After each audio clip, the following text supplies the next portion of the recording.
Salam, yaxşısız, Curğunam. Beni öldürdün. Ben de Allah'tan isteyelim ki seni öldürsün. Öldürme ne ki bacım? Buna aydarım ki heyvanla aşık ol bilmez. Ha, heyvan bir heyvan aşık ol bilmez.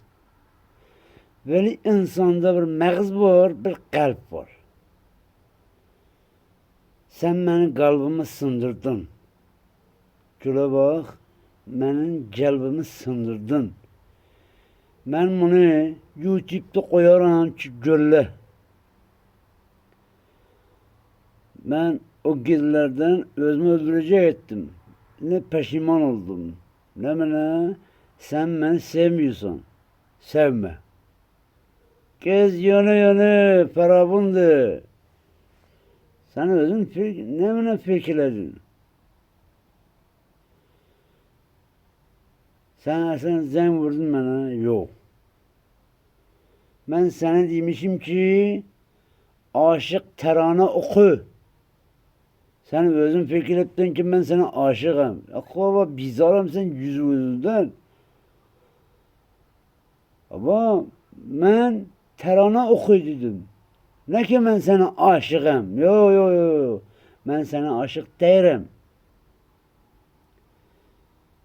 Ben senden istedim ki terane bana oku.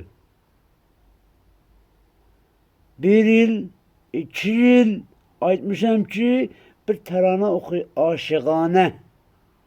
Sen de hefes edip sen ki bana aşık ol. Ey Xuday canı. Dürüsttü, nenem öldü. Dedem vardı. Böyle dedemden senden hoşum gelir. Nenem gitti dürüsttü. Allah behişte olsun Allah. Ve seni Şebnem Hanım, seni Allah bir tur vursun seni yeriye. Ne durup bilirsen, ne okuyup bilirsen. Ben şunu istiyorum. Alamını YouTube'da koyarım ki sen özün gözle. Ben özümü öldürmüşüm senden çürüyüp. Türkiye'ye gelecektim. Peşiman oldum. Ben dedim bir benim adamım değil.